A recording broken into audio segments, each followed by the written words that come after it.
Hi guys, Heather here, Mile 27 Realty. Welcome to 100 short stories from 10,000 long hours in real estate.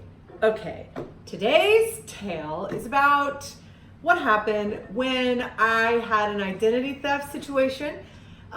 This was back in about 2012, and I was growing my property management division, and I hadn't quite started working with the hedge fund yet, but essentially we were in the pit of the recession, but we were really busy with property management and leasing.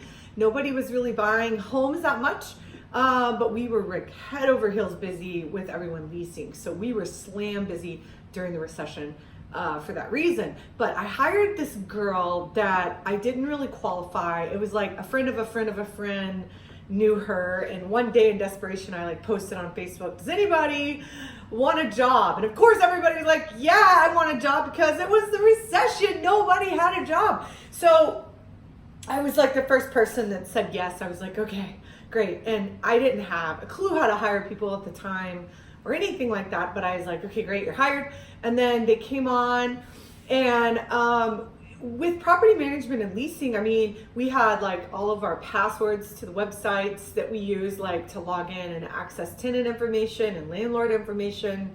We had bank account information for the landlords and the tenants. We had applications with social security numbers and date of births.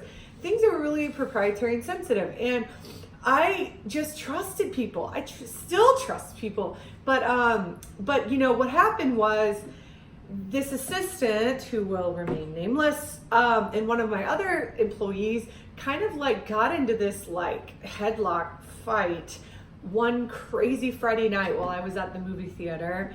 And it just came to this weird, crazy head.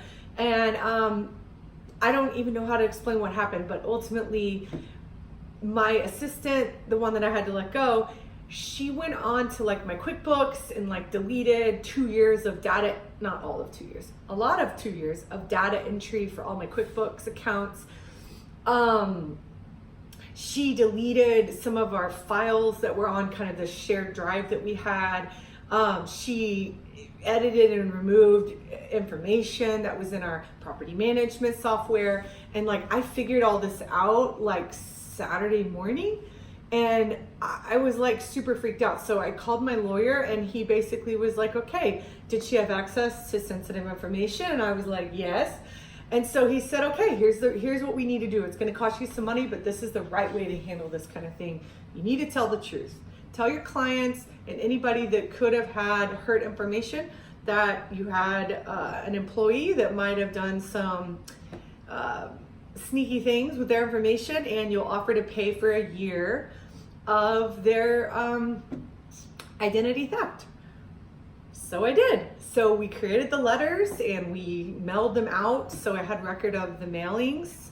I emailed, and I offered a year of protection, and I sent that out to a couple hundred people, and I only had about a handful reply back and say they wanted it. So I paid for it, and nothing ever happened. And it's 2019, and there's been no reports or anything like that. But at the time I was so scared, and I will never ever forget the feeling of that.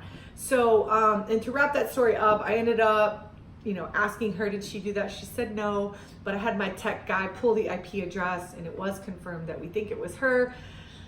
Again, IP addresses are a little tricky, but all things considered, we think it was her. And anyway, I let her go, and that was it. But it was really, really scary and a really hard lesson. So I hope you don't have to learn that. So the key is definitely interview people before you hire them. And then once you do, still make them prove themselves to you. Maybe it's a 30-day, at least minimum time frame, 60-day, 90-day, because people really do reveal their true colors pretty quick. So I hope this helps you be better and learn quicker and faster than I did. And welcome to 100 short stories from 10,000 very long hours in real estate. I'm Heather, Mile 27 Realty. See you on the next one, y'all. Bye.